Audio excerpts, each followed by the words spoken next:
o la incertidumbre, era, era ver cómo se desmoronaban las estructuras de tu vida, casi todas a la vez. Todas, sí. Las rutinas, las relaciones, la idea que temías de ti mismo. Y lo más raro es que no se sentía como un fracaso personal. No era el clásico, estoy fracasando como adulto. No, era otra cosa. Era algo más colectivo, ¿sabes? Ujú. Más profundo. Pues bien, el material que vamos a analizar hoy se atreve a ponerle nombre a esa sensación. El autor argumenta que lo que vivimos no fue un retroceso, Ajá. sino una especie de regreso forzoso a un estado que llama adolescencia existencial. Una palabra potente. Mucho. Un estado que, según él, es la respuesta humana natural cuando te quitan el mapa y te sueltan en un territorio desconocido. Exacto, y ese es el núcleo de lo que vamos a explorar hoy. Vamos a usar esa idea de adolescencia existencial para desmontar y reconstruir conceptos que creíamos tener muy claros. Como el fracaso o la madurez, por ejemplo. Justo, usaremos la pandemia como un gigantesco caso de estudio para entender por qué esta perspectiva, que de entrada puede sonar un poco deprimente, es en realidad todo lo contrario, puede ser profundamente liberadora. Vale, vamos a desgranar esto. La premisa es que, como sociedad, adolecimos juntos cuando las certezas se evaporaron. Me interesa ir a lo concreto, porque es fácil decirlo en abstracto, pero la fuente de ejemplos muy tangibles de cómo se manifestó esa adolescencia colectiva. Los da, y son muy potentes porque nos tocan a todos. El primer gran adolecer vino con la pérdida de los rituales de duelo. Uf, De un día para otro, no podíamos despedir a nuestros muertos como llevábamos siglos haciendo. Eso nos dejó en un limbo emocional terrible, sin herramientas, y como adolescentes que tienen que inventarse sus propias reglas. improvisamos. Improvisamos. Surgieron ceremonias espontáneas, las velas en las ventanas, los aplausos coordinados que eran una forma de luto y de apoyo, los funerales por Zoom.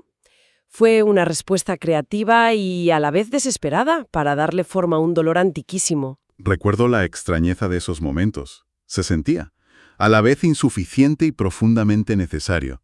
Una especie de lenguaje nuevo que estábamos inventando sobre la marcha. Totalmente. Y ese lenguaje nuevo apareció también en otro ámbito, la pérdida del contacto físico. Claro. El tacto, nuestra herramienta más básica de consuelo y conexión, se convirtió en una amenaza. Y de nuevo adolecimos. Tuvimos que inventar lo que el texto llama nuevos dialectos del cuidado. ¿Como qué, por ejemplo? Pues cosas que hoy nos parecen normales, pero que entonces eran radicalmente nuevas. Dejar la compra en la puerta de un vecino mayor, hacer una videollamada sin motivo, solo para ver una cara. O esa mirada de complicidad por encima de la mascarilla. Esa mirada, exacto, que comunicaba todo un párrafo de apoyo. Y luego está el tercer punto, que para mí fue, el más desestabilizador de todos. La pérdida del futuro. Sin duda. De repente hacer planes a más de una semana vista parecía... Un acto de ciencia ficción. Ahí adolecimos de proyecto de vida. Se esfumó esa ilusión de control que nos sostiene y nos vimos forzados a vivir, como dice el texto, en un presente eterno. como un adolescente. Es un símil muy bueno. Un adolescente vive muy anclado en el aquí y el ahora. Tuvimos que aprender a tomar decisiones pequeñas, a navegar día a día. La frase que usa la fuente es muy gráfica. Tuvimos que aprender a respirar en la incertidumbre como si fuera el único oxígeno disponible. Es que esa frase lo resume todo. Y la conclusión de esta primera parte es un cambio de perspectiva brutal. No éramos adultos fallando. Para nada. Éramos seres humanos haciendo lo que siempre hemos hecho, adaptarnos a un cambio radical que al final es la única constante. Claro, pero si aceptamos eso, si aceptamos que esta confusión, esta adolescencia, es nuestro estado natural ante el cambio, a mí me rompe por completo la idea que tenía de la madurez. Totalmente. Ya no puede ser ese estado de certeza absoluta y control que siempre nos vendieron. ¿Qué es entonces? Bueno, y aquí es donde se pone fascinante. La fuente no tira el concepto de madurez a la basura, sino que lo redefine por completo. A ver, Propone que la madurez no es un estado fijo, no es una cima que se conquista y ya está, es algo dinámico. Es, y cito textualmente, la calidad de nuestra relación con nuestra propia adolescencia perpetua. ostras, En otras palabras, la madurez no se mide por si te caes o no al agua, sino por cómo reaccionas cuando el suelo se hunde bajo tus pies. la calidad de la relación con nuestra parte vulnerable, eso es muy interesante. Y que define una buena calidad, porque el texto habla de dos respuestas muy distintas a ese hundimiento, ¿no? Sí. Dos caminos que nacen del mismo punto de pánico. Sí, y aquí está el meollo de la cuestión. Ante el naufragio, describe dos impulsos, ambos adolescentes en su origen, pero con destinos opuestos. El primero es la rigidez adolescente. La del miedo. Se manifiesta como parálisis, como negación, el esto no está pasando, o como una búsqueda frenética de culpables. Y, ojo, también como el aferrarse ciegamente a cualquier cosa que prometa una certeza absoluta. Un líder, una ideología. Un líder autoritario, una ideología dogmática, una teoría de la conspiración.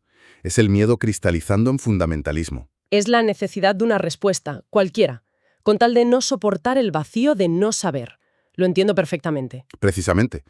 Pero hay otra vía, la que el texto llama la curiosidad adolescente. Esta es la respuesta adaptativa. ¿Vale? La que nace de un lugar de humildad. Es la valentía de poder decir en voz alta: estoy completamente perdido, no tengo ni idea de qué hacer. Y en lugar de llenar ese vacío con respuestas falsas, esta actitud se hace preguntas. Del tipo, ¿Qué podemos aprender de esto? ¿Qué podemos construir con estos escombros? Y de esa pregunta humilde es de donde brota la improvisación, la solidaridad y la verdadera creatividad. Entiendo la teoría de las dos reacciones, la rigidez y la curiosidad. Pero, ¿realmente se vio de forma tan clara durante la pandemia? A veces parecía que todo era simplemente caos. Es una gran pregunta, porque no son dos cajas estancas. A menudo convivían en la misma persona, incluso en el mismo día. Claro. Pero si miramos los patrones sociales, sí que se vieron muy claros esos dos polos. Por un lado, vimos la rigidez en la proliferación de bulos, en la búsqueda de chivos expiatorios. En la negación de la evidencia científica. Exacto. Era gente aterrada intentando construir un muro de certezas falsas contra la realidad. Pero al mismo tiempo, y de forma mucho más silenciosa, vimos una explosión de curiosidad adaptativa. ¿Las redes de apoyo vecinal? Las redes de apoyo que surgieron de la nada, los científicos colaborando a una velocidad nunca vista, las empresas reinventándose. La misma crisis, el mismo naufragio, estaba generando dos futuros posibles a la vez. Entonces, lo que plantea la fuente no es que la pandemia fuera un evento único, sino un ejemplo muy visible de un patrón que en realidad se repite. Menciona un ciclo de 4 fases: estructura, naufragio, adolescencia y nueva balsa. Exactamente. La pandemia solo puso ese ciclo bajo un microscopio global. Vamos a desglosarlo. Venga. Primero, la estructura. Es la vida normal de antes, nuestro trabajo, nuestras rutinas, nuestros planes, toda esa arquitectura que nos da una sensación de seguridad, pero que en el fondo siempre es más frágil de lo que parece. ¿Y entonces? Viene el naufragio, la crisis, el terremoto, ya sea un virus, una pérdida personal, un despido, la estructura se hace añicos, el barco se hunde. Y ahí entramos en la fase 3, la adolescencia colectiva. El momento de estar en el agua a la deriva. Ese es la vulnerabilidad masiva, la sensación de no tener herramientas, de no saber qué va a pasar mañana. Miedo puro. Miedo y confusión en estado puro. Pero de esa misma desesperación nace la cuarta fase, las nuevas balsas improvisadas. Ujú. Es la creatividad de la que hablábamos. Los aplausos, las redes vecinales, las nuevas formas de trabajar. Son soluciones temporales, frágiles, construidas con los restos del naufragio para simplemente mantenernos a flote. Un momento. Estructura, naufragio, balsa, que con el tiempo se convierte en un barco más sólido, que también se va a hundir. Tengo que ser sincero, esto no me suena liberador. Me suena agotador y bastante pesimista. Lo entiendo. ¿Estamos condenados a que todo lo que construimos se hunda una y otra vez? ¿Dónde está la liberación en eso? Entiendo perfectamente esa reacción. Es la reacción lógica si seguimos pensando con el paradigma antiguo de que el objetivo es construir un barco insumergible. Claro. Pero la liberación que propone el autor viene precisamente de abandonar esa idea. La liberación no está en evitar el ciclo, sino en entender que el ciclo es la vida. Y una vez lo aceptas, el marco de referencia cambia por completo. ¿Cómo cambia? Cambia porque le quita el estigma al naufragio. La confusión deja de ser un defecto personal y se convierte en una señal de que estás vivo, de que estás conectado con la realidad. Que es inestable por naturaleza. Exacto. Las crisis dejan de ser fracasos vergonzosos y se convierten en ritos de paso. Y esa sensación de no tengo herramientas deja de ser un signo de incompetencia para ser la antesala necesaria de toda creación. Si ya tuvieras las herramientas, no inventarías nada. Y supongo que la idea más potente es que desmonta la tiranía de la comparación, esa sensación de ir atrasado en la vida. Exacto. Esa idea se vuelve absurda. Nadie está atrasado. Cada uno está siempre donde tiene que estar, sanando y creciendo alrededor de su última fractura, Usando las cicatrices. usando las cicatrices del último naufragio como mapa para el siguiente. La liberación es darte permiso para estar exactamente donde estás, en el agua, aprendiendo a nadar. Vale, después de todo esto, volvamos al principio. Si la madurez no es un puerto seguro, y estamos en este ciclo perpetuo, ¿qué es? ¿Es simplemente la habilidad de no ahogarse? Es más que eso. La conclusión del autor es que la madurez sí existe, pero es una forma de navegar, no un destino. La persona madura de nuestro tiempo no es la que tiene el barco más grande, creyéndolo inmune a las tormentas. No. La persona verdaderamente madura es la que ha naufragado tantas veces que ha interiorizado la lección más importante de todas. Todo barco se hunde, tarde o temprano. Y por lo tanto, la habilidad que hay que cultivar no es tanto la de construir barcos, sino la de nadar. Y la de saber improvisar una balsa con 4 maderas. Esa es la clave de todo. La madurez es el arte de la balsa. Y el texto llega a dibujar un perfil muy claro de esta persona, que se basa en 5 actitudes. A ver, ¿cuáles son? La primera es que reconoce inmediatamente cuando está en alta mar otra vez. No lo niega. No pierde el tiempo diciendo, esto no puede estar pasándome a mí de nuevo. O sea, no entra en negación. Acepta el aquí vamos de nuevo sin paralizarse por el pánico. Justo. Y eso le permite pasar a la segunda. Acepta que el barco en el que navega ahora mismo, por muy cómodo que sea, también es temporal. Uf, qué difícil. Requiere un desapego enorme, sí. No se aferra a su estructura actual, como si fuera la definitiva. Un desapego que va en contra de todo lo que nos han enseñado sobre la seguridad y la estabilidad. Totalmente. La tercera habilidad. Improvisa con lo que tiene a mano. Usa los restos del último naufragio como material. No se queda esperando a que le lleguen los materiales perfectos. Actúa. Actúa. La cuarta es que confía en su propia capacidad de nadar.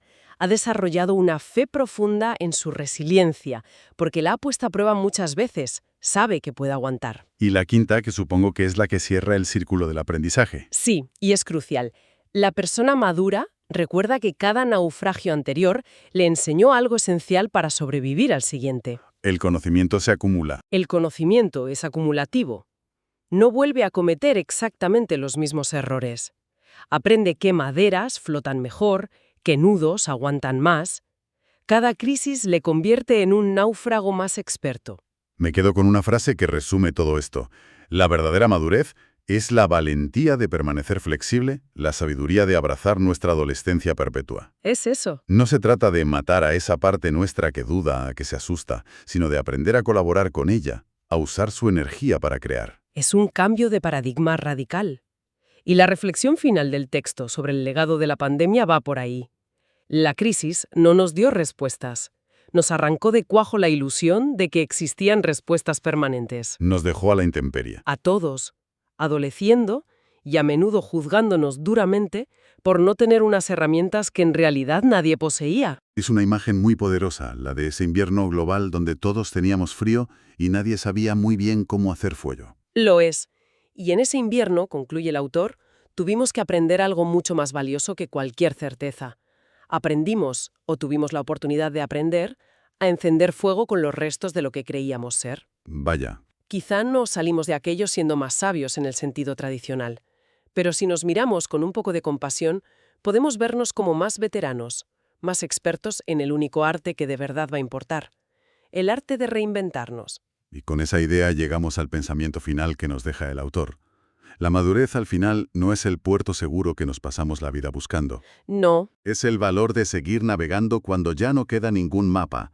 Es confiar en que la brújula que llevamos dentro, esa intuición, esa resiliencia, no se calibra a pesar de la oscuridad, sino precisamente gracias a ella. Se calibra en la más absoluta oscuridad,